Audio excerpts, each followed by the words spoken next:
saw an editorial in the Post about a week ago mentioning the pro-Soviet stance of the Congressional Black Caucus.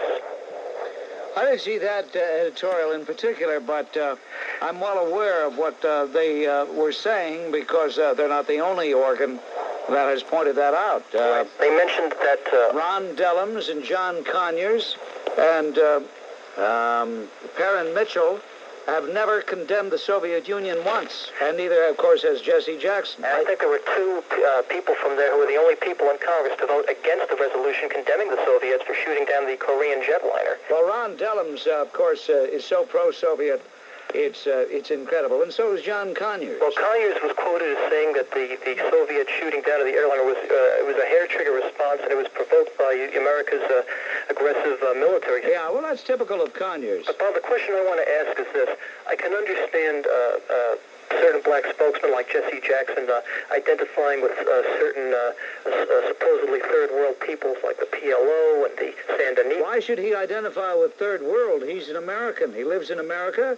Right. He does very well. He buys $850 suits. He rides around in jet planes anytime he wants. What I'm saying is... He has a luxurious home. He has no bills, lives high off the hog. What's third world about him? Nothing. But the question I'm asking basically is this.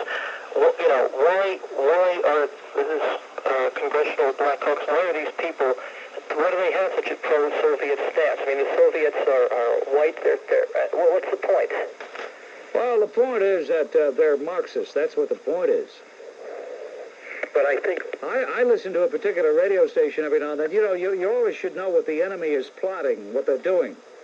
And I listen to a particular radio station that has many callers of this type. And they're Marxists. They're not black, they're red. Right, but well, anyway, they posted it. I don't know why you're so surprised. Where the heck have you been? Well, the point I'm trying to make is these people are not representative, not black, right? They're certainly not representative of most black people. See, hello, Frank. Yes, Bob? Yes, Frank. You know, Bob, I've gotten sick and tired of that fat tail of swill up on Capitol Hill. Tip O'Neill with his pompous and pious pontificating about South Africa. You know, he's got some nerve to say that President Reagan should not seek a constructive dialogue with this heroic anti-communist nation, but yet he should do what the rest of the Democrats did and grovel before those 20th century Caribbean pirates in Nicaragua. You know, nobody's mentioned that Nicaragua did not come out and condemn the Soviet invasion of Afghanistan, that they went along with it and in fact have applauded it.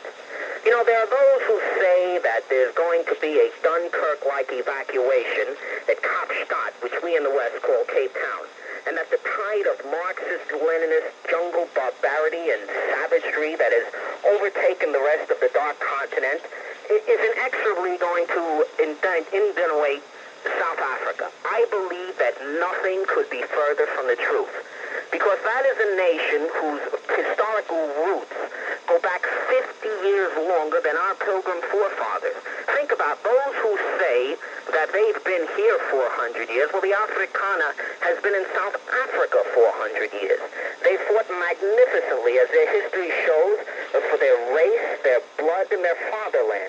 They subdued the continent, and they caused the British in the Boer War, the Second Afrikaner War of Independence, a Pyrrhic victory. I don't think we can draw parallels between them and Rhodesia, because Rhodesia was only colonized for 100 years, while the Afrikaner has grown up there for close to 400 years. I think that you cannot have the parallels, because there were only 100,000 Rhodesians, while there were 3.5 million South Africans, of which close to 3 million are Afrikaners. I think that South Africa, like its great and heroic ally to the north of the Transvaal, Israel, draw many historical parallels. You know, someone had said to you that Israel will one day have its back pushed into the sea. Well, you know, a nation that is surrounded by 200 million has been able to defeat its opponent in war after war. It's broken the back of the Soviet PLO lackeys. And South Africa, in many respects, draws these parallels. Their backs are to the sea. They are outnumbered by nations that seek to destroy them. And let's face it, Bob Grant, if those two-bit colonialist jungle Stalins in the UN told you as an American that you have no right to be here because your family has been here maybe 100 years or less, would you say that you're going to leave? If they would supply arms to communist terrorists to overthrow this government, would you not fight with your last breath to defend your country? Therefore, I say the Afrikaner is in the same situation. And it is not what they claim in the UN. They are just parroting what the Soviets tell them. They are the colonialist lackeys of the Kremlin. They've replaced one European slave master for another. And I think that before, and by the way, if anyone is stupid enough to think that the Japanese and the other Asian nations won't jump in to replace United States industry when they leave South Africa, they are in for a rude awakening. The Afrikaner will gladly buy Toyotas instead of Fords. No, it comes down to that is an anti-communist nation. And any time a nation is anti-communist, the propaganda machine in this country and the useful idiots of the West, as Lenin called them, begin their propaganda barrage. Thank you, Bob. Very good, Frank. Very good. He also said if it were closer, it's too far away. We have nothing to do. It's too far away. Let's not do anything about it. Then it became into Cuba. Well, let's not do anything about it. There's Nicaragua. Well, let's not do anything about it. These people, that faggot Jerry Studs, Ted Weiss. If Ted Weiss isn't a communist, I don't know who is. Ted Weiss was one of 5 congressmen that wanted to impeach President Reagan For the Grenada maneuver, right? Liberating I know. Grenada. I know, it's incredible. Al, I thank you very much for your call. On the Sandinistas going into Costa Rica? Yes, I did. And they're getting more. Ever since, I don't know if it's a coincidence, but ever since the Torricelli group in Congress and the Downey group and the Tip O'Neill, ever since the Teddy Weisses, ever since they prevailed, have you noticed? Right, and you know, And why isn't more publicity given to the anti-Semitic features of the Sandinista regime? I know. It boggles the mind. You know, the more and more... What I want to know is why are Jewish leaders in this country so quiet when it comes to the anti-Semitism of the Nicaraguans? Why? I wonder who Barbara Waller's plastic surgeon is. They ought to give that guy. I mean, he must be great. He's great. No, really, fantastic.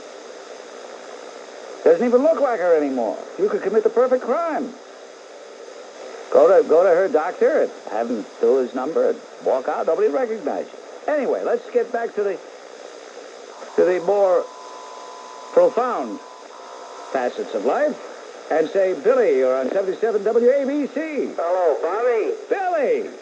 How you doing, Gumbarillo? Now I know I got my back covered here. Listen, you got your back covered at all times, buddy. I just haven't called you in a couple of weeks because I've been busy. I was on vacation, but I caught your show quite a few nights. I caught a blasting from 2 characters. There's Al from the Bronx and Tony from Coney Island, who sounds like a counterman at Nathan's. That's Stonard.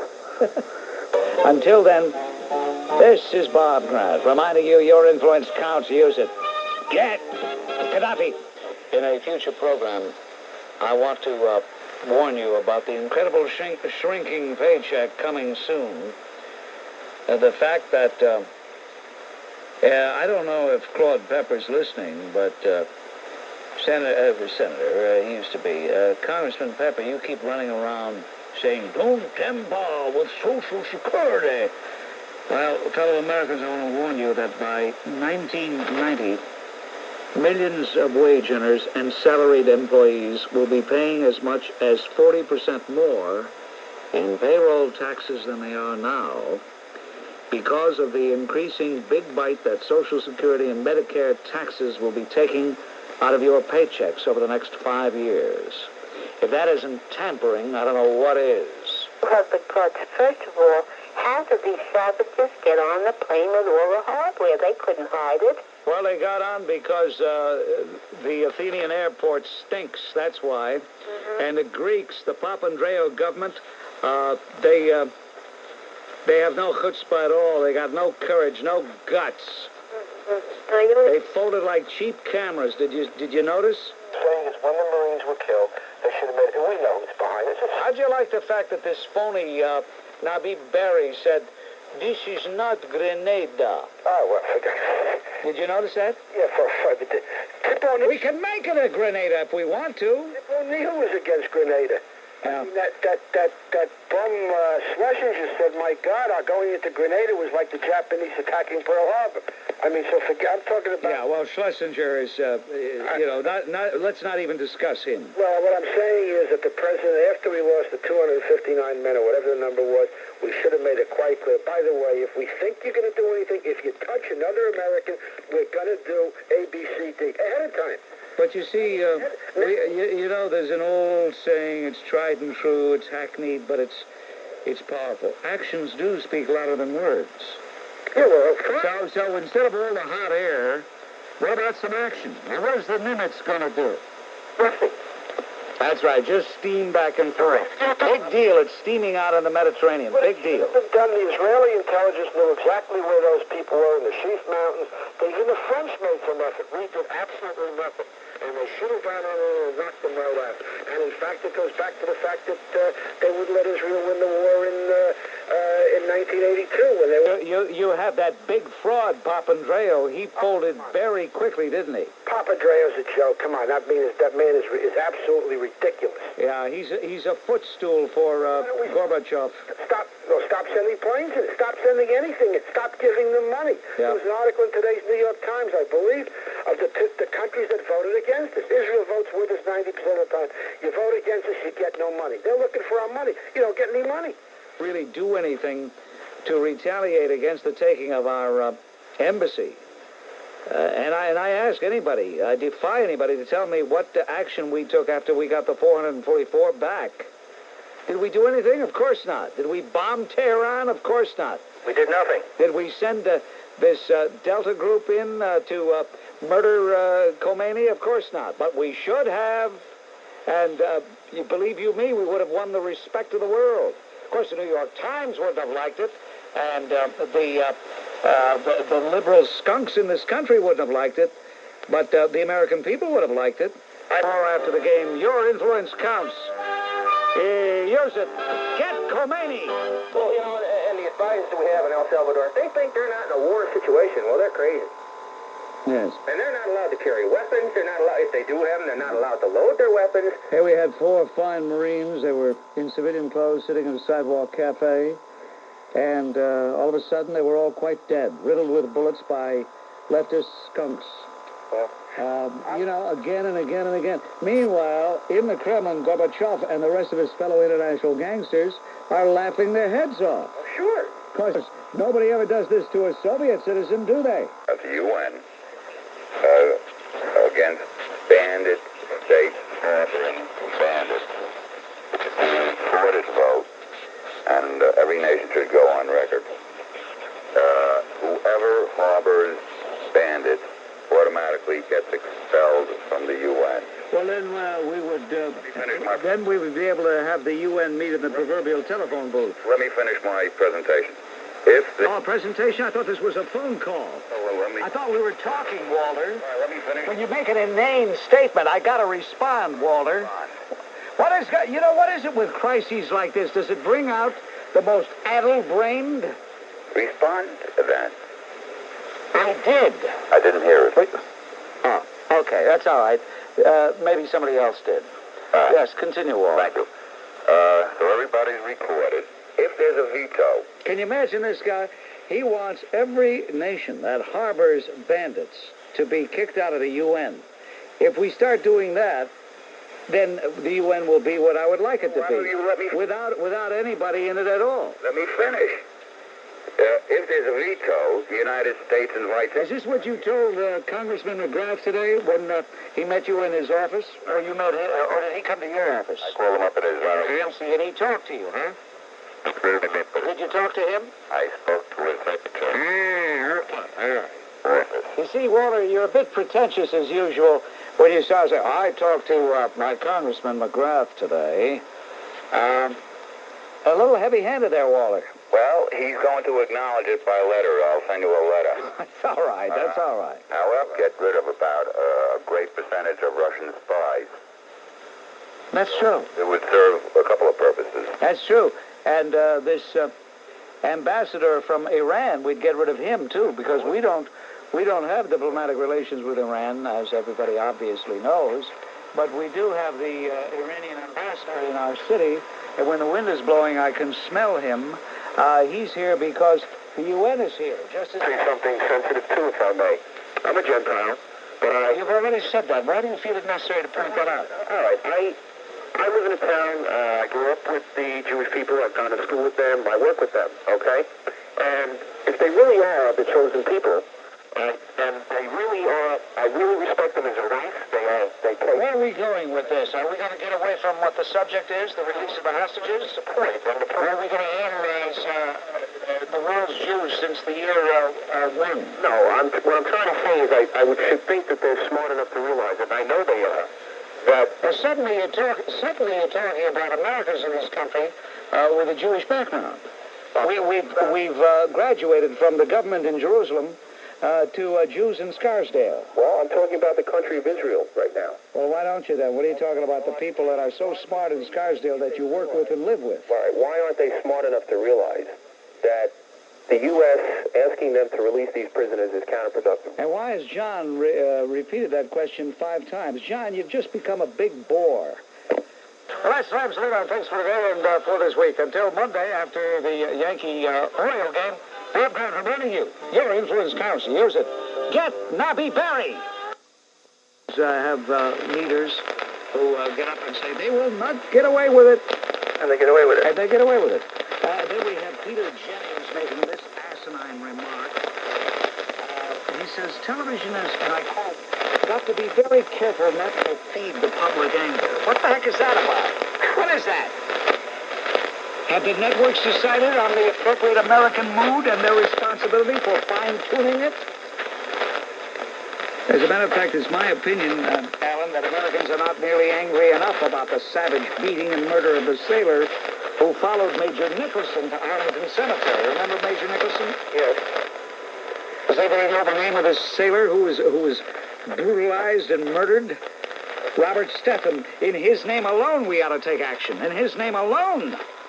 Did you see the craven way those ignoramuses acted when those skunks gave that press conference parading our poor hostages? I looked outside the window a little while ago, trying to divert my attention from the debacle occurring up in the Bronx at Yankee Stadium. And I looked out and I saw chanting hordes. You would have thought you were witnessing a scene in Tehran or in Beirut. I doubt I was looking at any Americans down on that street, because I was looking at the hotel workers, the hotel strikers, throwing debris on 6th Avenue like you can't believe, stopping traffic. And the pathetic thing is, the mayor of this city, a man I one time lauded, a man I one time was very proud of, a man I consider to be the greatest mensch we've had since Fiorello LaGuardia, has ordered the police to look the other way. Has ordered the police to stand aside while they spray swastikas on the Pierre Hotel, according to some reports. Those of you who are fortunate enough, you never have to come into Manhattan, and I know there are many within sound of my voice, and believe you me, I wish I could have, maybe one day before I retire, I'll have a microphone in my home.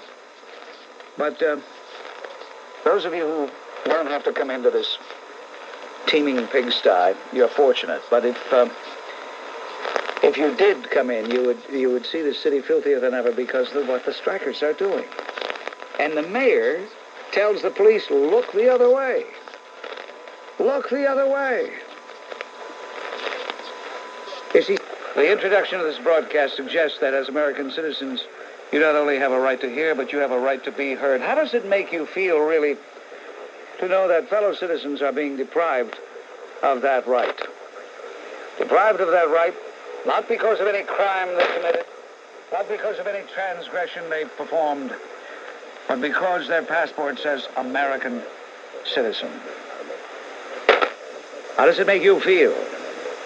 Do you think somehow or other you can separate yourselves from it because you're not sequestered in some filthy slime hole in Beirut, being held captive by maniacal terrorists, by savage beasts who should be shot down like the dogs they are?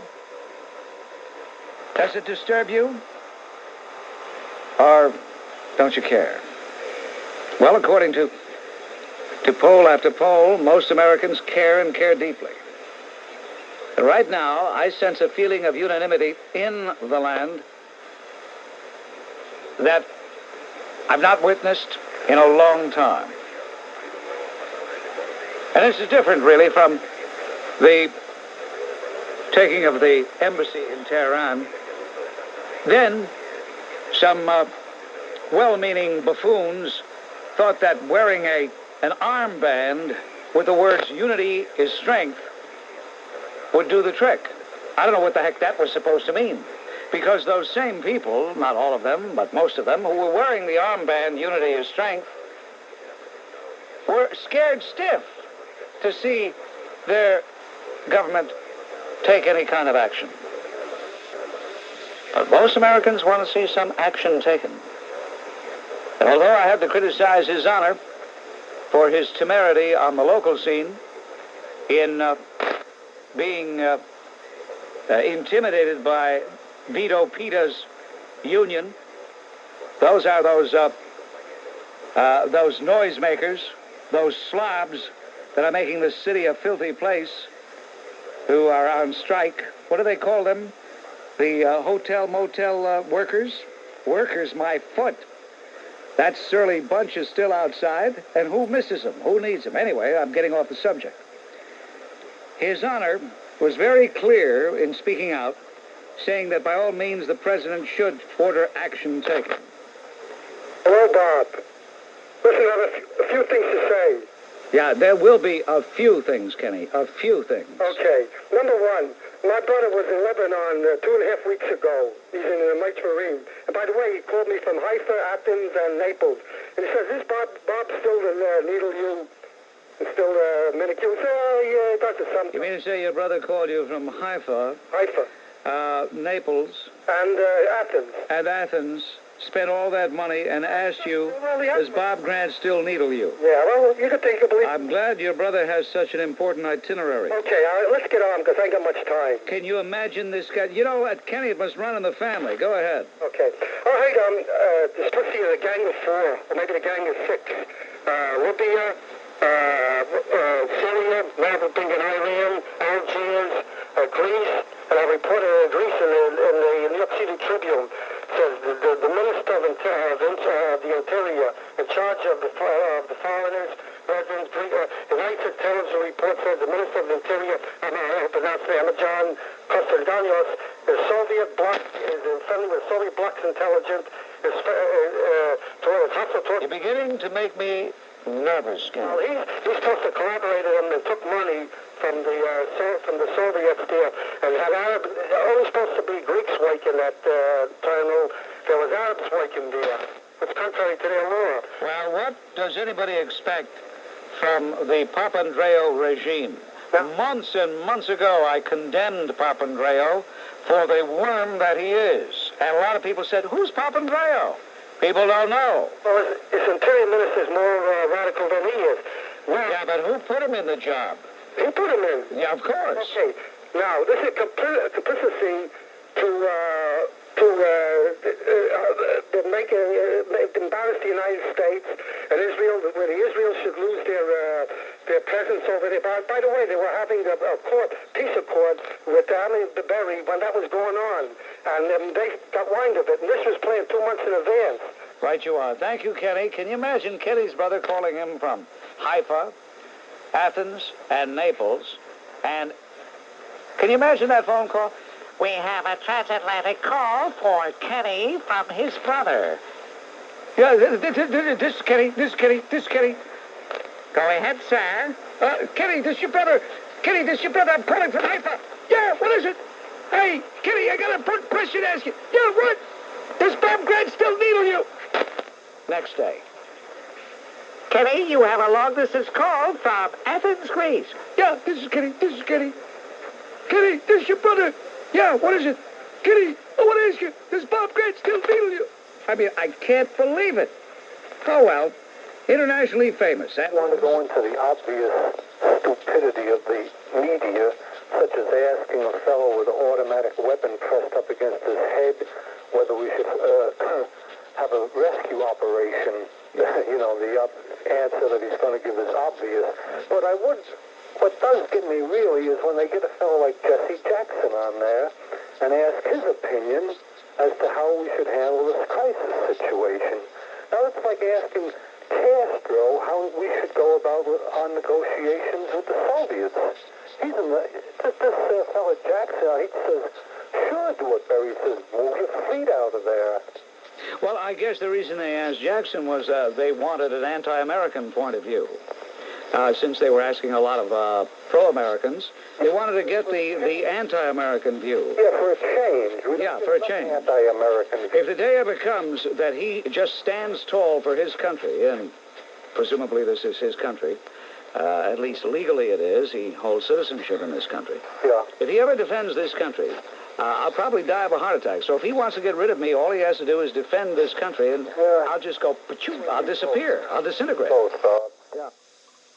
Listen, to save water... I'm in a bad mood, Patrick, so be good. Okay. To save water, what should happen is that the governor and Mayor Caucus get together and they let the kids ride on the public transit for free to the beaches, because this idea would be a good way to save water to the tune of millions of gallons. Patrick, you know something? Have you ever tried stepping on the third rail? He called with that same Caucus. This guy's got an obsession. And every time they let Ward 8C make phone calls at Bellevue, he calls with the same thing. You see what happens when the normal, sane people don't know I'm here? They leave the telephone lines to the real wackos. Talk about an outrage. Did you know that the first shipment of supplies to Nicaragua since the United States embargo arrived in Managua last week? Over $50,000 worth of medical supplies plus a new ambulance were delivered in person by the Americans who donated them. Here are the people who have dishonored their country and themselves by participating in an organization dedicated to the success of the Ortega communist regime. Author Grace Paley, boycott her books. Actress Brooke Adams, boycott her movies. This delegation was sponsored by Madre, a U.S. friendship committee, which has achieved national attention both here and in Nicaragua. Now, in reading their propaganda sheet, they astutely avoid any mention of the fact that they are supporting Daniel Ortega and his communist regime. They don't mention that at all. As a matter of fact, they could almost make one think when they read this that maybe they're helping the good guys, the Contras. But it's a shocking example of how so many people in this country are either A, philosophically communists, socialists, Marxists, or B, so completely naive and misled and such political illiterates that they get involved. What would you do if you could get your hands on the two? Remember when I said what we should do is isolate the two who were responsible for the murder of Stethem, Robert Stethem? Apparently, we're going to do that. They're working on it. The FBI is working on it. If we do nothing else, we've got to get those two. Although Mayor Koch, did you hear him today? He was in rare form. You could almost forgive him for being in that gay pride parade yesterday. He said, in this country, if somebody goes in and robs a bank, a group of people go in to rob a bank, one guy pulls the trigger and kills somebody, they're all charged with that murder. So he says all the Shiites were accessories. The mayor's at his best when he's talking about how someone else should handle their job. And I don't say that to be pejorative. I know it came out that way, but I didn't mean it that way. Anyway, hearing John Testrake's family talk about him, I didn't think he would become so brainwashed. I didn't think he would become such a pathetic, manipulated, ventriloquist dummy. He was supposed to be Cool Hand Luke. Yeah. That plane down. Yeah. But he was a broken man, without a doubt. Absolutely. You know what? I'm surprised, although it's an ancillary issue, I'm surprised that no one has spoken about the outrageous Leslie Stahl interview with the Vice President of the United States yesterday. Well, I'm sorry I missed that. I was working that. I didn't. I tell you, she's the lowest of the low. The lowest of the low when it comes to being insufferable, arrogant, rude, impudent. I just couldn't believe. I still don't understand why CBS, and I broke in with them several years ago and had and still do have great respect for them. I can't believe that they want to have the host of Face the Nation conduct herself in such a tawdry manner. I can't believe that. Well, today I saw an amazing. Ralph Penzer was interviewing somebody, God knows who, and he said that somebody said the terrorists had manipulated the TV, and they said, yeah, but doesn't President Reagan do the same thing? Comparing the terrorists to President Reagan that he manipulates, and this is done before. I think probably a bit of a point of but the topic. How could one compare the elected leader of the nation using TV? Listen, it's not even worth discussing. Tom Wicker did it last week in the New York Times. Yeah, but Tom Wicker also said that you really shouldn't execute a murderer because prior to committing that murder, people said he was a nice guy. Tom Wicker says there's less terrorism against Soviet citizens outside Afghanistan. He's saying that that's terror used against the Soviet Union in Afghanistan. If I said what I really thought of Tom Wicker, I got another question to ask you. Mr. Warnke is always on TV, and he popped up about a couple of weeks ago, and he was in the op-ed page, and they said he was arms negotiator in 1977, 1978. I wonder if you can answer this question. What country does he represent? I think he represents the Union of Soviet Socialist Republics. No, really, he's the best friend the Soviet Union has. Listen, I have to move on. I think the interview that David, really a nice guy, honestly, on camera, Hartman, had last Friday, looms as one of the most, if not the most bizarre. Acting like well, of course, he wasn't the only one. He was just one of many who seemed to act like a self-appointed mediator. You remember? On the Good Morning America program, he conducted a dialogue with Nabih, Berri, Allyn, Conwell, and Conwell's wife, Olga, who was waiting out the crisis on Cyprus. Mr. Berri, Hartman asked, any final words to President Reagan this morning? And Berri replied, by the way, do you notice Berri looks like he could be Mario Cuomo's brother? He replied, I want him to deal with this affair like a brother, not like a president, not by flexing his muscle. Can you imagine the chutzpah that Nabih, Berri, and the rest of those scums have to be able to say that? I want him to act like a brother? After one of the president's citizens was murdered?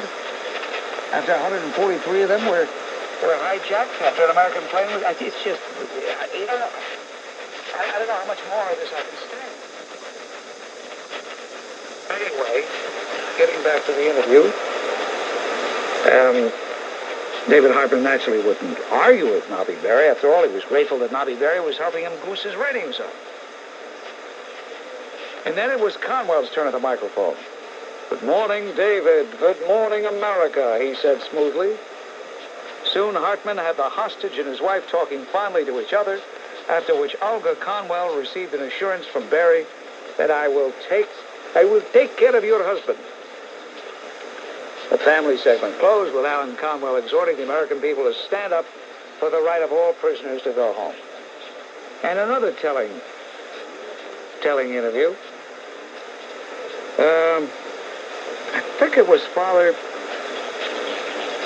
James McLaughlin.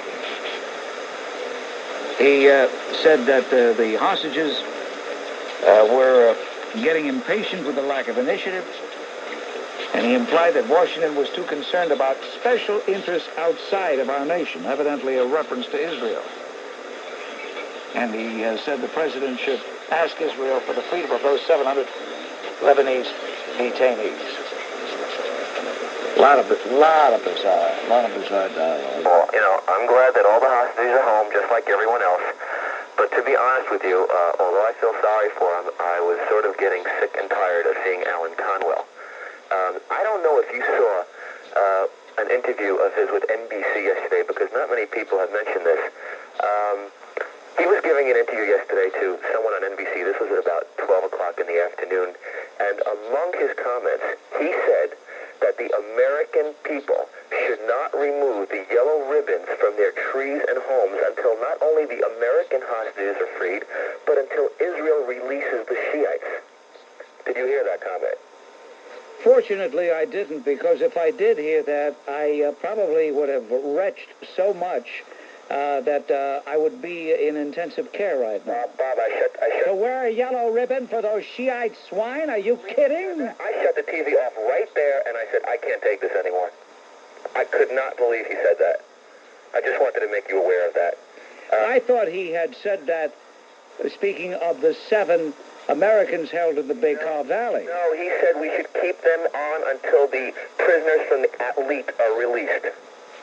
Those were his words. I hope you're wrong. I'm not, unfortunately. Miss Broadwell, not again. Your influence counts. Yes, sir. Get the letters of Unit Team Stethem. Bob, how are you? Is that why you called? You called to say how are you? Just to open up. We don't need to open up. Okay. It seems to amaze me how absurd the media can be.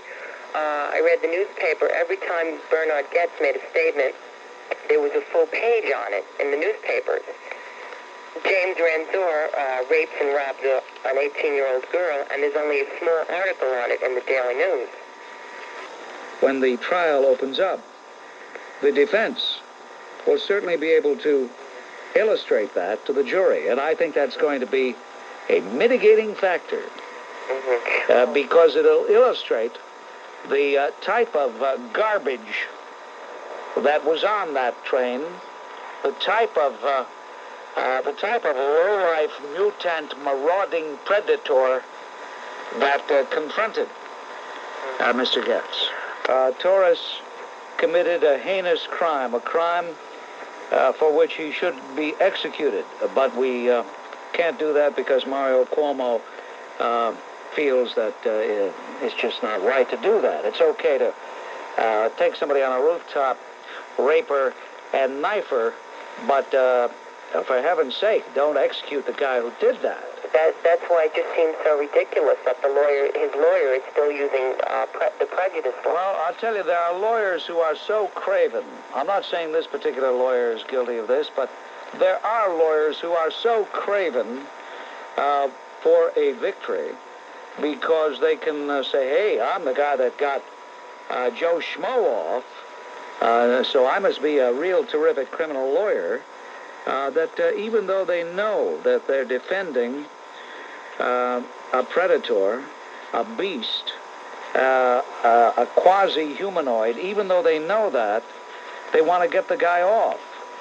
And I would say, if you're so sure the guy's innocent, then take him into your home. Trust him with your daughter. Right. You'd see Bob Grant reminding you, your influence counts. Use it. Get people who sell firecrackers. He was doing because he wanted to help to save the hostages. I would not like to think that Mr. Conwell or Captain Testrake or anybody really believe for one moment that there's any justification for those savages to act the way they act. Norman Podhoretz, one of the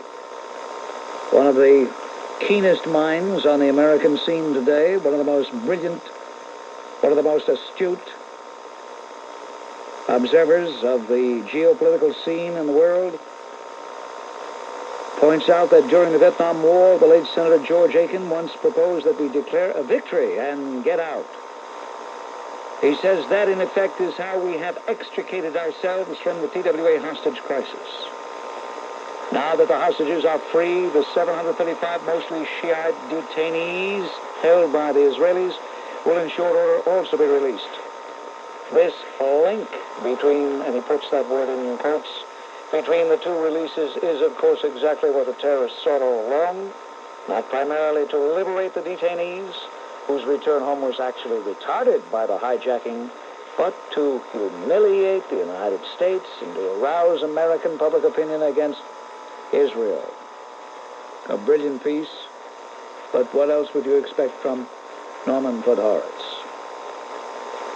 Now get a load of this. This is right at the top of our How Does This Grab You file. A parolee raped and sodomized his upstairs neighbor over the weekend and then told her he had the fatal disease AIDS.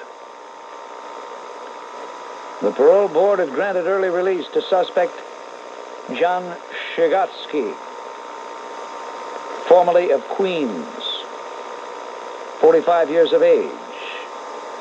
They had given him a parole because of his deteriorating condition. Why didn't they let him croak in jail? He was serving a 4 to 8 year sentence. That's all he got? 4 to 8?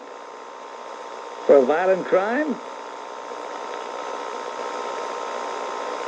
Ladies and gentlemen, drug abusers, homosexuals, hemophiliacs have a high risk of acquiring AIDS, which breaks down the body's ability to fight disease. Shigatsky is supposed to have raped the woman Saturday. He held her captive for 5 hours before she escaped. And now that poor woman who's been through such a terrible ordeal, now learns that this mutant, this depraved, wanton creature has AIDS. It's incredible. Let's to Connecticut. I want to salute the court for saying to those louts, those masters of chutzpah who reside in the Danbury Federal Penitentiary, hooray for you. You know why I say hooray for you? Because the prisoners there had complained. They said they didn't like the food. They said they didn't like their quarters. They didn't like a whole lot of things. You should have thought of that before you did your crimes, you skunks. And they were complaining that they were being victimized, that there was a violation of their Eighth Amendment rights. Eighth Amendment of the Constitution, our forefathers had good reason for putting it in back in 1776, but I don't think they had it in mind that prisoners would be complaining about color television sets, pool halls, ping pong tables, croissants, and things like that. The chutzpah. Yeah, but we encourage that. We encourage it. By being a bunch of pigeon-livered pipsqueaks. We encourage it. WABC with Bob Grant. Hello. Hello, Bob. How you doing? Hello, Jim. Yes, Bob? Yes, Jim. How you doing there? What's on your mind, Jim?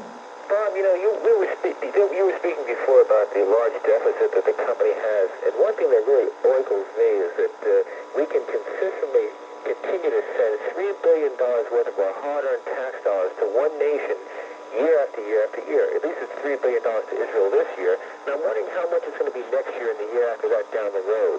And it seems pretty incredibly insane for us to continue sending that kind of money to one nation. I don't think we're getting our money's worth, Bob. Well, I think we're getting our money's worth, especially in view of the fact that without that aid, those wild savages that surround Israel would take advantage of them. Plus the fact that whenever we have backed some other countries, we've been embarrassed. They've let us down. But Israel has never let us down. And you little twerp, you keep saying, how you doing, Bob? How you doing, Bob? Hoping to soften me up so that you can slip in your constant tirade, which never ends. Why don't you go over there with your Shiite pals in the Bekaa Valley? They need somebody to shine their boots. like to know why you come on with this punctilious tone saying that we shouldn't call the Shiites savages. Because I don't think that's going to solve the problems we have. I'm not interested in solving any problem right now. I'm interested in telling it like it is. And like it is that they are savages, they are beasts, they're thugs, they're murderers, they're thieves. But like it is sets us up to... They're predators, and they've got to be stopped. And people like you are only clouding the issue for whatever reasons you may have. Maybe you're anti-Israeli, maybe you're anti-Semitic. Who knows what's at the root of your perverse attitude? No, my attitude is I don't want to see another airplane grabbed a year from now. Exactly, and that's why we've got to do something. Looking for justice. Because not doing anything doesn't pay off. It only breeds more of the same. What I would like to see is Ronald Reagan pulling the leader of Syria, the leader of Lebanon, the leader of Israel, all those countries together. First of all, there is no leader of Lebanon. The Chancellor shows how arrogant he is, and I'll tell you, and I'm going to unmask his arrogance. Who really controlled what was seen on television? Was it NBC, CBS, and yes, even the great ABC or CNN? No! It was Nabih, Berri, and the rest of those cutthroats. They controlled it. They were the executive producers. How dare Chancellor say that? That's number one. Number two, since when are journalists supposed to take on the role of diplomat and negotiator? I don't want Dan Rather negotiating for me. He wasn't elected to negotiate for the United States, was he? That's right. Whatever the Israelis did, that was never, for 17 days, never should have been the issue. And it almost worked, I have to say. I have to give those thugs credit. It almost worked. They did have, as I could testify doing the Bob Grant show, as I could testify listening to some lesser programs attempting to emulate this show, I could hear that we were getting distracted from the issue. The issue being the murder of an American and the captivity of Americans. Clinton Suggs, he said it beautifully. He said, Robert was about 5 feet away from me. He was my friend. I could hear his ribs cracking as they beat him continuously. We knew that they were doing this to scare us, but we also knew that any one of us could be next. He said, as a matter of fact, I was sure I was going to be the next one. These are the type of people that we even want to debate about? These are the types of people that I have to justify calling savages?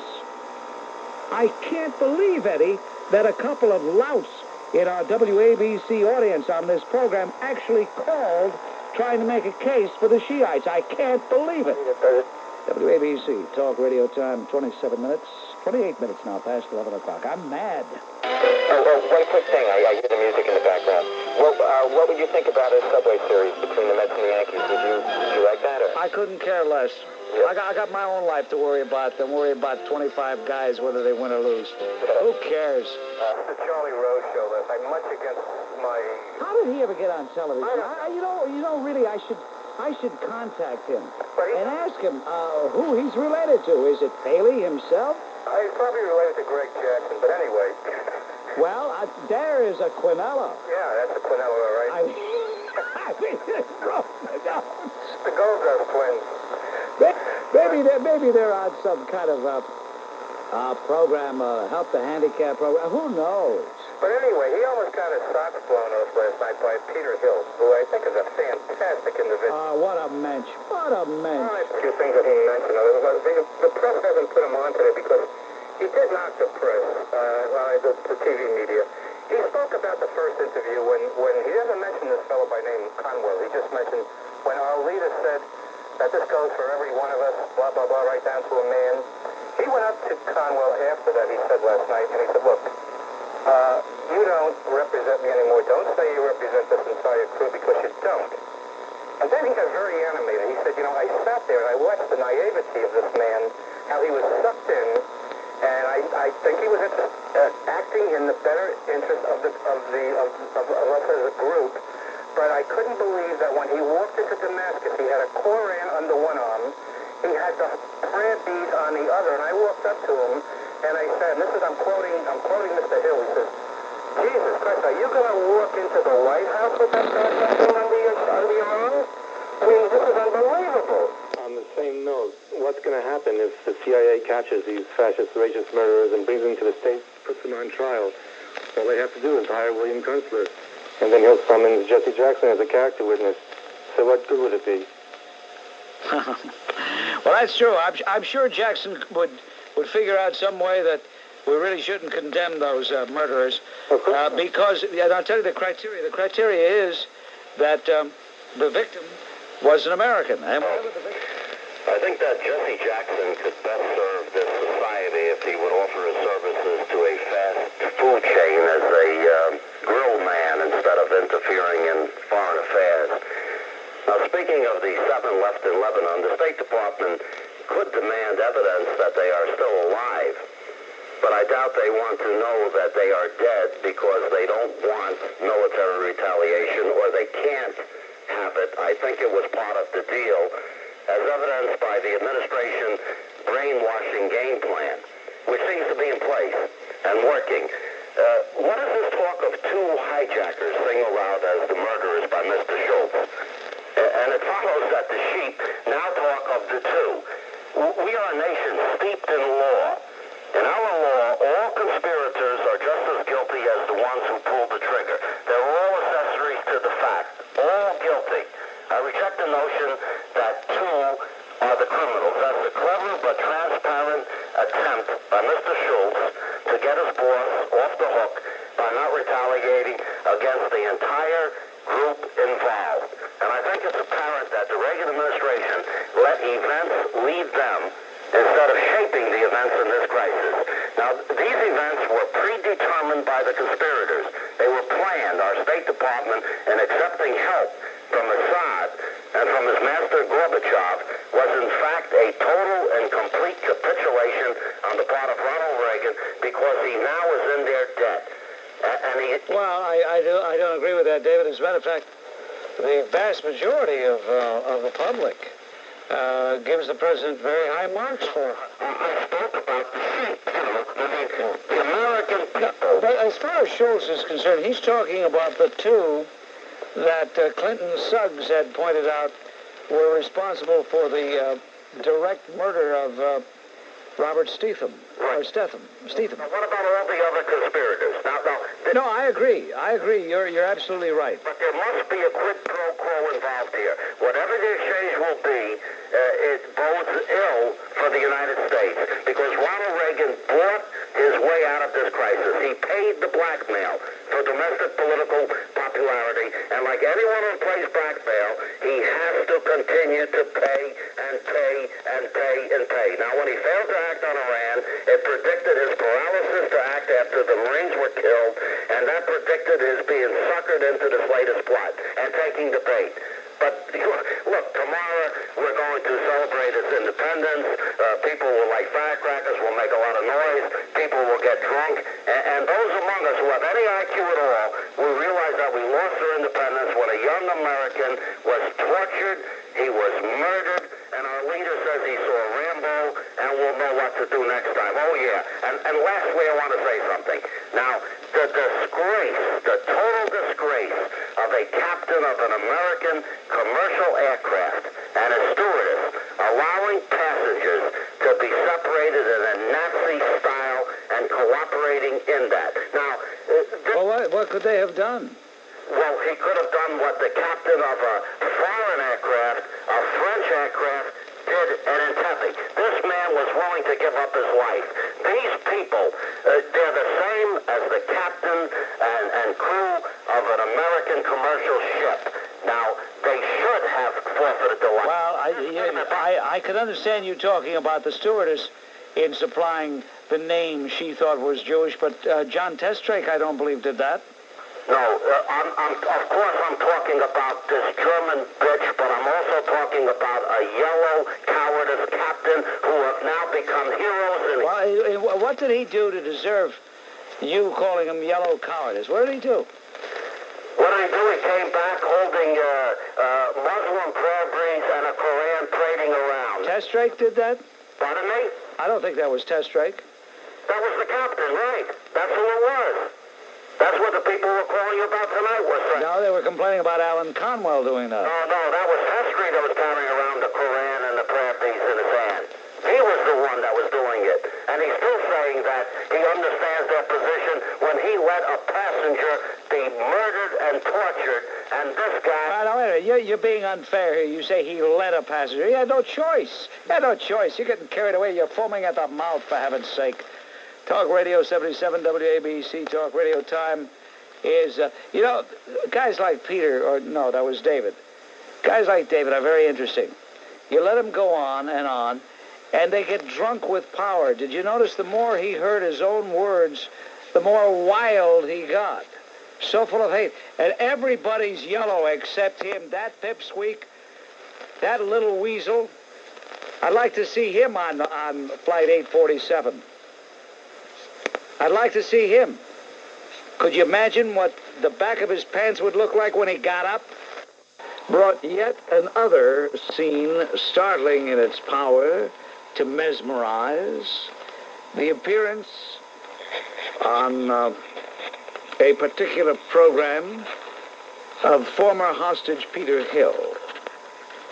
By now perhaps almost as well known as hostage spokesman Allyn Conwell, once to be found on so many network cameras, Hill presented a view of his captors and indeed of the attitude of his fellow hostages at considerable odds with that which we had been hearing up until then.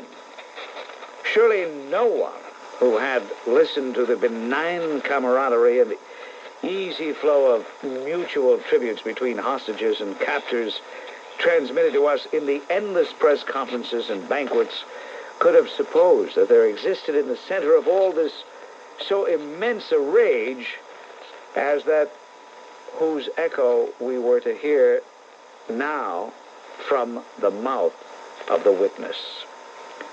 As Peter Hill told it like it is.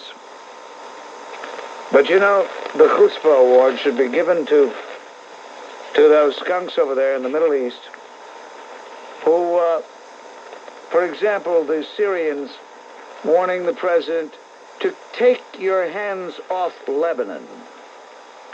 In Damascus, an angry editorial in Syria's official newspaper headlined, "Who are the terrorists?"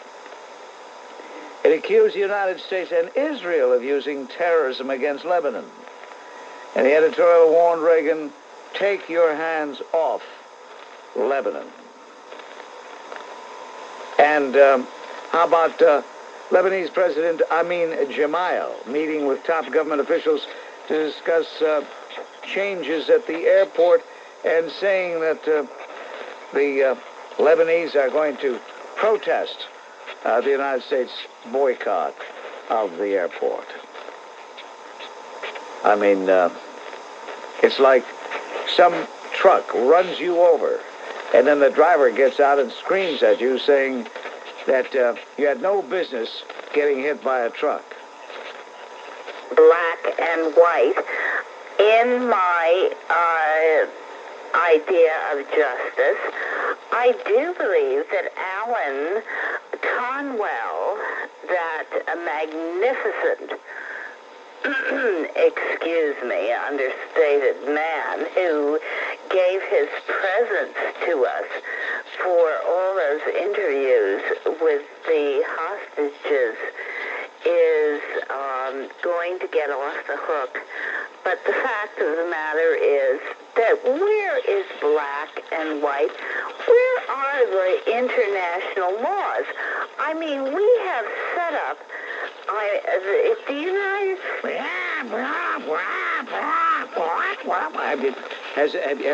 Have you laid that egg yet? Is it going to hatch? But Why are we black and white and blue? Is that muscatel a little warm? No. No? There is nothing. But the fact of the matter is we have... You ever heard of Fixodent, by the way? I'm where? Fixodent. Fixodent? Yeah, Fixodent. It's good for loose dentures. Oh, I'm terribly sorry. Do I have them? So you have something. First of all, I want to know what your problem with Allyn Conwell is. What do you mean you got get him off the hook? Why is this man getting off the hook? What do you mean by get off the hook? What did he do wrong? Did he commit a crime? No, but we do have certain things that have been stated in the United States. You're not making any sense. If you sober up, call me next week. Bob Grant, hello. Don?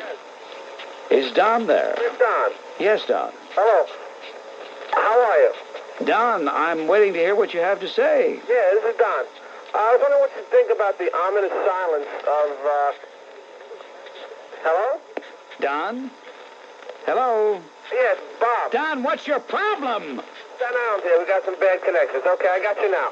Yes, Fred. I want to say something about Allyn Conwell. Well, the thing that disturbs me about him is the day that the hostages were supposed to be released from Beirut, and there was a hitch, and they had a conference there, and at that time, the rumor was that they were being held back because Reagan wanted all of them released, including the other 7. Right. And Conwell got up and protested, saying, no, we have nothing to do with those 7. We should be released. There's no reason to hold us back because of those 7. And that's the thing that bothers me very much, because others on the trip have said that they were even, talking about staying there until all of them came out. But Conwell was just the opposite. I couldn't believe my ears when I heard that. And so far, I've never read anything about that in the papers or heard anybody else say anything about it. Thank you. On 77 WABC, this is Bob Grant. Hello. Yes, Bob. Bob, did you see any parts of that Aid for Africa concert that was on Saturday? Well, it was pretty difficult to avoid it completely, but as soon as I would come across it, I'd switch because I can't stand the likes of those entertainers. I just don't care for that type of presentation. You know, Bob, it was the same prophetic crew of Trotskyite backsliders, Leninist degenerates, anarcho-syndicalist perverts, fuzzy-minded one-worlder types, and rootless cosmopolitans that were responsible for the genocidal Holocaust that was committed in Southeast Asia during the 1970s after they finished their stab in the back against the United States of America. I couldn't have said it better myself. Thank you. Joan Baez was up there, Bob Dylan with that whiny, disgusting nasal voice of his. He looks like he's on something, doesn't he? Yeah, I noticed that his eyes, he looked like very weird. What was he auditioning for, the Day of the Dead, or... And Bob, what got me with this jabroni, he was talking about how the banks are taking land from the farmers. He's got plenty socked away in the bank. Why doesn't he take some of his money out and give it to the farmers? Also, I wonder about these performers. To me, they're just taking ego trips. If they're really concerned, since they were all multi-millionaires, why don't they tell us what they're contributing? Oh, that's right. And Bob, many of them were using this concert as an excuse to prop up their now non-existent careers. It's a chance for them to remarket their records. And let's face facts. Any money that's being sent to those countries for food is simply going to prop up Marxist-Leninist dictatorships that has brought that famine upon those poor savages over there. By the way, I want to point out something, Frank, which I think is even more important than talking about these narcissistic wonders who like to preen before the world. I think it's far more important, Frank, and I know you're probably aware of it. Without mentioning his name, because I know he'd love the publicity, but he's not worthy of it. A certain individual came back from a self-styled, self-appointed, self-anointed tour of Ethiopia. in the company of Randall Robinson of the Trans-Africa Group. This individual, who works in a quasi way in the media here in New York, said that he wanted to commend the regime in Addis Ababa for getting the foodstuffs to the people. He said the problems that they did have were caused by the insurgents in the north, the rebels in the north. In other words, what he meant was those people fighting the communist oppressive regime he called insurgents. But the fact of the matter is, a disclosure which came out Saturday revealed that most of the food thus far sent has been rotting on the docks at Addis Ababa because the communist regime really doesn't want to feed those people. What do you think of that? Well, I think, Bob, that people like him are what I call Soviet Uncle Toms. They're always shuffling and grinning for that man in the Kremlin and always making up any kind of excuse they can for the outrages committed by them. Characters like this, Bob, know as much about politics and ideology as a witch doctor knows about heart transplants. Hey, that's great, Frank. Thank you, Bob. Thank you. By the way, Frank, please don't ever let me hear "We Are the World" anymore. I couldn't take it. I don't blame you, Bob. Don't worry. Okay. That this guy that organized it, Bob Geldof, I was reading here that they're going to nominate him for the Nobel Prize Award. Yeah, that shows you how hard up the Nobel Peace Prize Committee is that they're going to nominate this jerk. About the caller you had last night by the name of Frank, who was calling concerning the Live Aid concert. Do you remember his call? Frank? Yes. Okay. As you're probably well aware, he calls a lot of radio stations with elaborate denunciations of various people. And unfortunately, he throws in some terms that I don't think some people realize the meaning of, and probably yourself included. Do you remember when he used the term rootless cosmopolitans last night? Rootless cosmopolitans. Yes, I recall that phrase. You don't recall it? Yes, I do. Rootless cosmopolitans, yes. Did you have any idea what he meant by that? Well, a rootless would be someone who has no established roots in a community, kind of a nomadic type. And cosmopolitan could be anybody living in an urban area. Okay, well, from what I've read in a column by Lars Nelson in New York, in the Daily News, that is a term in the Eastern Bloc that is meant in an offhanded way to be shorthand for Jews. And I'd never heard of it before reading this column. Yeah, well, Frank himself is has called in the past and is a great supporter of Israel. As a matter of fact, I think he himself is Jewish. So if you want to try to hang an anti-Semitic label on Frank, it's not going to work. Well, he may be ignorant to the meaning himself, but you have to admit it's a pretty strange term to ascribe to a group of people. I mean, what makes them rootless cosmopolitans? I'm sure all those people have homes and can afford homes and are, you know... Well, I think a rootless first of all, you seizing on that surprises me, number one. Number two, what does it really mean? It could mean different things to different people. You threw the question at me, and I responded extemporaneously, not having noticed that in Mr. Larson's column. Never having heard that term applied to any ethnic group. Well, as I say, if something was used specifically, as I remember correctly, in the Voice of America broadcast, in which it was stated that there were some Slavic and or Russian people who were making broadcasts into the Soviet Union and using this term to describe Jews and to sort of gather up resentment among Christian Russians against the Soviet Union, blaming in part the existence of the Soviet state upon, quote, rootless cosmopolitans like Trotsky, who did mention last night. Richard, I'm glad you're listening so closely. Keep it up, will you? Okay. Thank you. Yes, Mr. Grant, I'm from Jackson Heights, and you're nothing but a racist, and do me a favor, shut up. Oh, I have to laugh at these putrid gagazotes who are so afraid of what I might say to them that they hang up. A hit and run from Ron of Jackson Heights.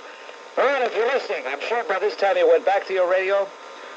You're a gagazot. Too by the vast amount of taxes that industry must pay, which includes Social Security taxes and others, especially Social Security taxes. Which is really becoming the killer And when Claude Pepper runs around the country saying, "Don't tamper with Social Security," he's overlooking the fact that they are tampering with Social Security every time they raise the taxes on the poor working youngsters. The boss was paid. Dick, you're calling from Queens. What part of Queens? That's Jackson Heights. Jackson Heights. Hey, you're probably the only English-speaking person left. There were Colombians out there. As a matter of fact, there's a basement on Roosevelt Road and 74th, I believe. Somewhere there, they got 12 Colombians sleeping on one 8x4 mattress right now as we speak. Here's how you ask for a quart of milk in Jackson Heights. ¿A dónde está la leche? Okay, thank you very much, Nick. Okay. They say that Mayor Chris Prince Magic Breath California Representative William Adams, a Zulu warrior. That's a disgrace to the Zulus. They say he at another time called them a Watusi from Berkeley. That's an insult to the Watusis, two of the greatest tribes in Africa. Let's get back to David Stockton. That was one of the best things he ever did. He pointed out how obscene the pensions had become. Sure. Oh, you know, I'll tell you what's going to sink this country by the turn of the century. All the sacred cows we've got. Yeah, Too many sacred cows. entitlement. That's right. A constitutional entitlement. You got guys like Claude Pepper running around saying, "Don't tamper with Social Security." No, he's not going to be around where we're going to need it. Are you kidding? I tell you, with our luck, that guy will never depart. I was going to say croak, but that wouldn't sound nice. No. No. Sudan. Well, I have been neglecting Gaddafi lately. I've been saying get Gaddafi for many, many years, almost 15 years, and nobody's gotten him yet, for heaven's sake. Somebody better get him quick. I think I'll go over myself. As a matter of fact, I think I'll take a sabbatical. Yeah. Go down to Washington, get my necessary instruments, and fly over there and assassinate the skunk. Yes. How you doing tonight? What do you mean by that? How you doing tonight? What does that mean? How am I doing? Okay, so you want me to clarify it for you?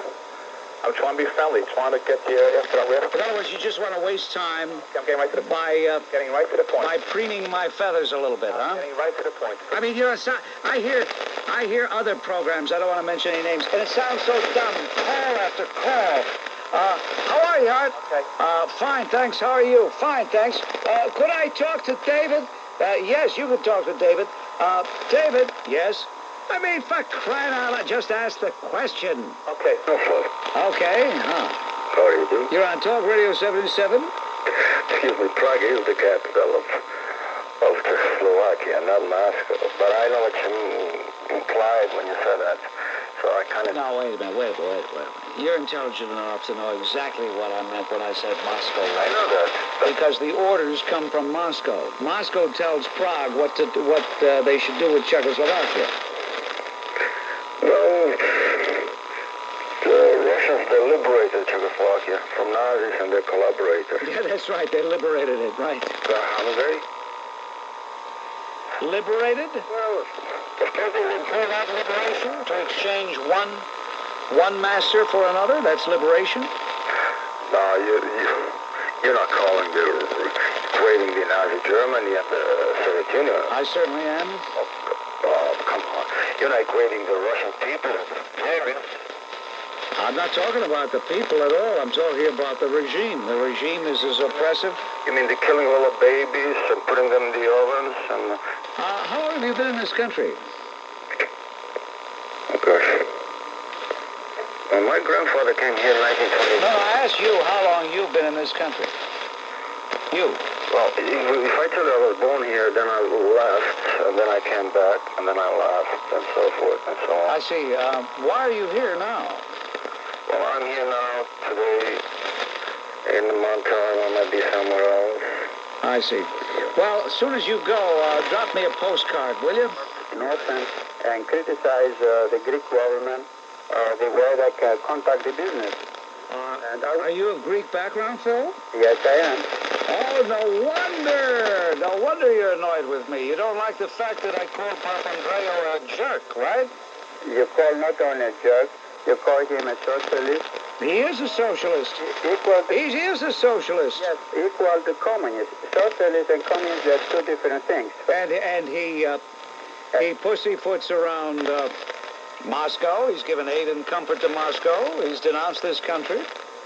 So now we know, ladies and gentlemen, why Phil finds me so objectionable. Excuse me, he didn't denounce this country. You went to that. And this is what I was trying to call. He didn't denounce the country. He denounced the Reagan administration. And if he went to Moscow... Well, that's this country. They represent me. The American people elected them. And you can't have it both ways. You can't say he's denouncing the administration, but he's not denouncing the country. Okay, then when you come along, on the other way around, when Papandreou 2 weeks ago was re-elected from the Greek people, and you called him a jerk, and... He is a jerk. They elected a jerk. Excuse me. Well, you are a good talker. I think you are not a good listener.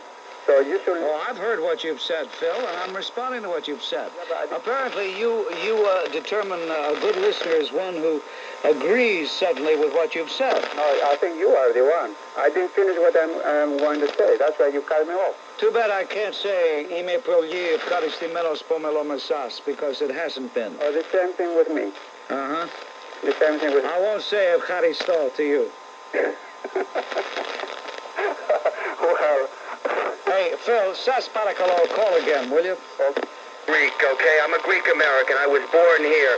But one of the things that makes me angry, very, very angry about the Greek American community, they seem to forget where their loyalty lies. Their first and foremost loyalty is to the country they live in, the United States of America.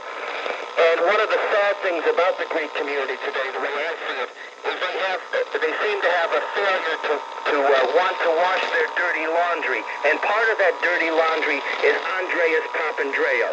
Andreas Papandreou is a neo-socialist, a person who's leading Greece, in my opinion, towards communism. He's going to end up destroying the Greek economy. Right now they talk about the drachma. It's going to be devalued. The inflation rate is 17%. He's continually used the United States of America and the American people as a whipping boy to whip the Greek people up into a frenzy and anti-American sentiment. And I say to these Greek Americans, your country is the United States. Your loyalty should be to the United States. And stop having this failure to wash your dirty laundry. Thank you, Bob. Because they are putrid, and their voices are putrid, and they're non-talent freaks. And this is a freak era. Well, and anybody tells me that somebody like Madonna has talent, then I know we're in trouble. you become a... Until then, this is Bob Grant reminding you, your influence counts. Use it. Get Gaddafi. We referred to him in the past as a Walter Mondale with less hair and bigger bags under his eyes, again, to get the attention of people to realize that Mario is Walter Mondale, is Jimmy Carter, is all the best that the Democrats can come up with somebody who plays to special interest groups, who is a liberal spender, who feels that if there is a problem, you bury it with money. And the answers to our problems are not that you bury them with money. You've got to be a reasoning, thinking person. I just don't think Mario knows really what government is or what the responsibility of an elected official is. And I think that number one responsibility is to the taxpayers, the people who are paying the bills. Mario's base, in my opinion, are the welfare recipients. He starts with that vote and builds from there. I think he's got a poor attitude as a public official and as a human being. Visiting with George L. Clark, Jr., outgoing chairman of the state GOP. State of... Puerto Ricans are voting for Carol Bellamy this year. Now, you say the Puerto Ricans. Yes. Are you speaking for several 100,000 Puerto Rican voters? Yes, sir. I see. Well, we have a person who's claiming to speak for hundreds of thousands of people. Now, how? Look, stop and think. Maybe you're speaking for yourself, but No, well, where do you come off speaking for several 100,000 people? because I happen to work the campaigns. I'm very political active in my community, okay? And everybody told you that's what they were going to do, vote against Eddie Koch. Yes, sir. Well, how come? He had 67% of the Hispanic vote the last time. What happened? Well, The gentleman who called a little earlier, referring to an article by, I believe, Miguel Perez, who is a fairly recent addition to the roster of columnists in the New York Daily News, didn't really tell the story very correctly, because he says, Mr. Perez says, when you see him making brief appearances in El Barrio, and when you read about him issuing proclamations and naming streets after Latinos, then you know that Ed Koch, the mayor of New York, is out seeking the Hispanic vote again. Every 4 years, he runs into a phone booth and emerges wearing his ethnic Ed outfit. Suddenly, he pretends to be the champion of Latinos by using the public relations approach. Unfortunately, although he rarely tells them anything of substance, many Latinos fall for his Puerto Rican straw hats and his rhetoric in broken Spanish.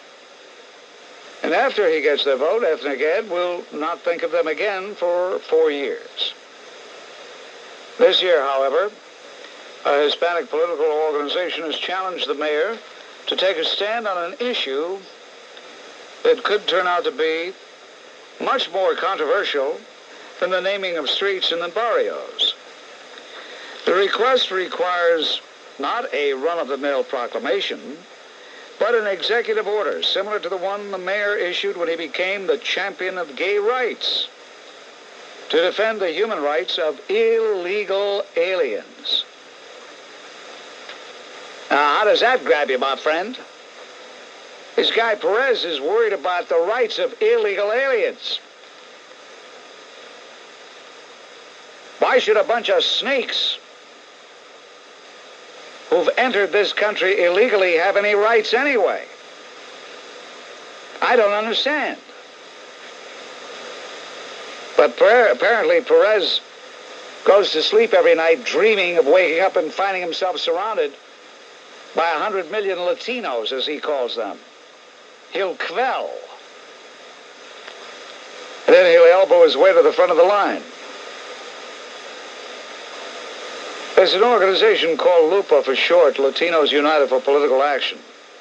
You know, we don't have enough groups. It's called on the mayor to issue an executive order forbidding, I get all of this, forbidding city agencies from cooperating with U.S. immigration authorities and providing them with information on the citizenship status of city residents.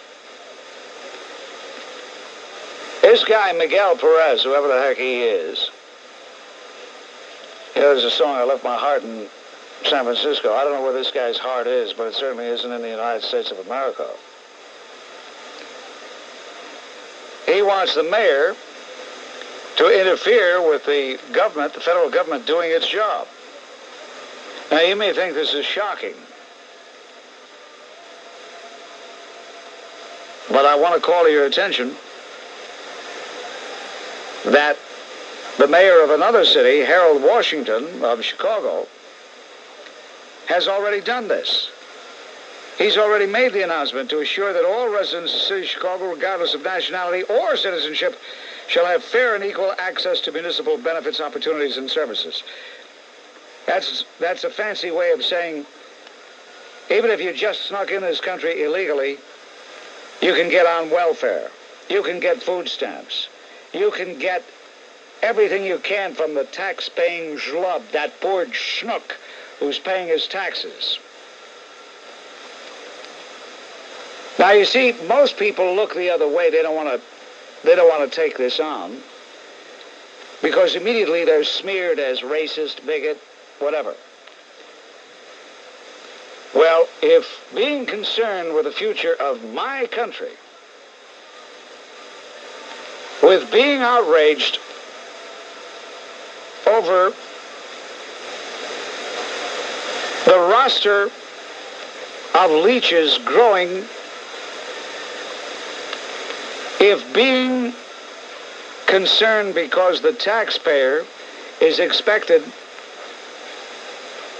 to defray the living costs for some skunk who just snuck in this country, if that makes a person a racist, then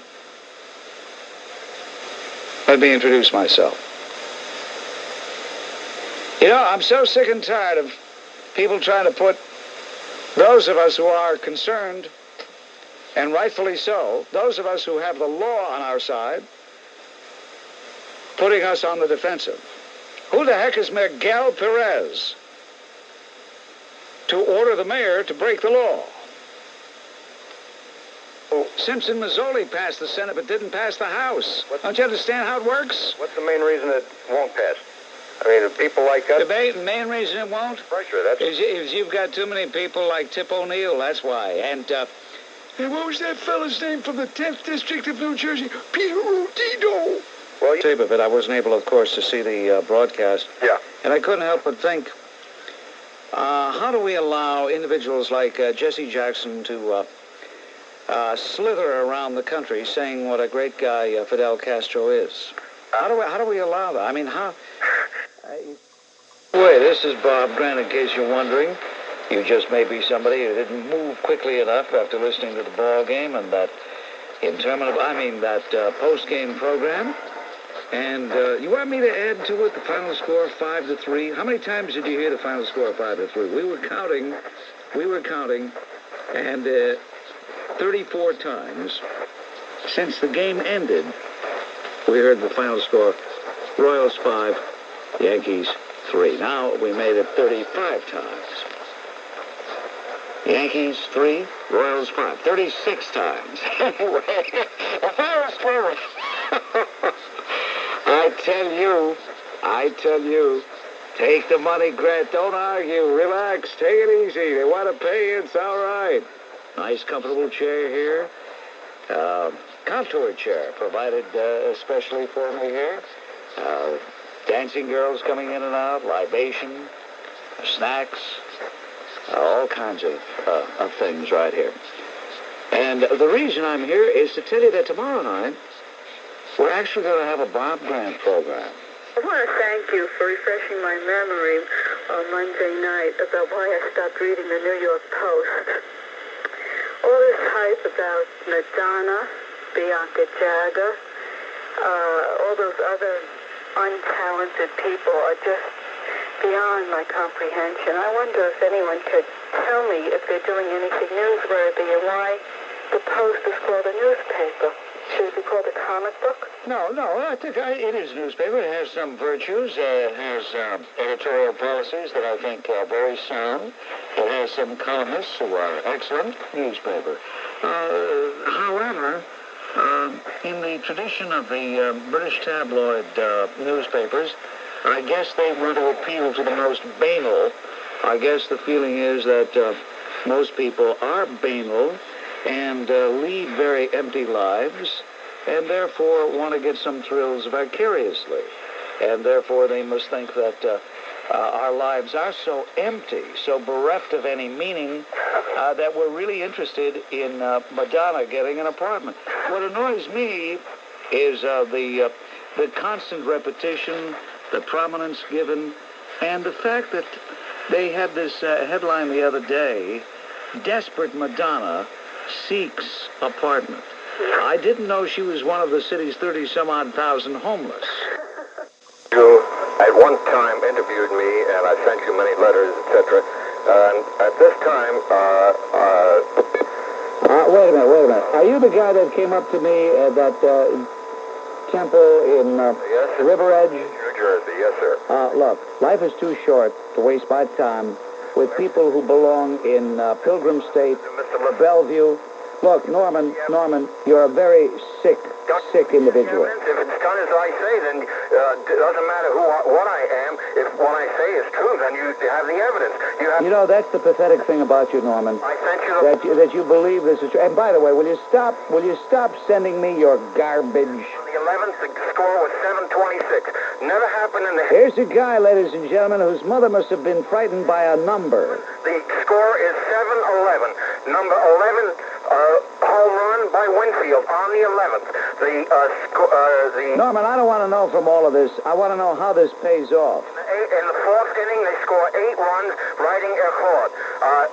You see what happens if you stay out in the sun too much, folks? Pitches 7 innings, has 11 strikeouts, makes an all-time record against the New York Mets. I assure you, this guy, before he made this phone call, they took away every razor blade, shoelace. The score is 1-6. Every sharp object is not within his reach. My words to Mr. Lasorda, I spoke to Mr. Lasorda, I brought him my book, Norman, I'll tell you what I'd like you to do. I'd like you to lose about 100 pounds, go into training, and then let me punch your dumb nose right down your throat. Will you do that, please? You can mock me all you like, but if I... Norman, stay off the program. Norman, you are now ipso facto persona non grata. Do you understand that, Norman? Mankind has knowledge. You may hate them. I want every screener on the WABC staff to listen closely to your voice so that you henceforth will not pollute the airwaves again. I say is proven true. When I wrote an open letter to Ronald Reagan on 6/13, brought it to Bloomfield. My name is 6 times 13 is 78 is Bloom, and so... Norman, would you please get off the phone? Would you please get off the phone so I can take some calls from some normal people? Sir, Norman, would you please hang up, please? Norman, would you please get off the phone? I'm in error. You mean I have to hang up on you, huh? Suppose I'm bringing you truth, sir. Why don't you... All right, I guess I want to hang up on him. You look at the evidence. And by the way, Norman, when's the last time you've taken a bath? But take our dramatic governor, the great performer in Albany. Someone ought to remind... This is Mario Cuomo, mind you, of all people. Someone ought to remind Washington there's no free lunch, and that if we don't pay the bills soon, we may be reduced to bread and water. He went on to say, Washington has to stop using the credit card and begin paying off our debt. Yeah. Now, this from a governor whose state closed the fiscal books the other day with a New York State accumulated deficit of $4.437 billion. Are you talking about the governor whose buddy called him a bumbler? Bill Stern, yes. And who said that there hasn't been any move towards fiscal responsibility in the state since he's become governor? That's right. And he raised taxes $1 billion 1 year and gave to people a tax cut the year after of $1 billion. The very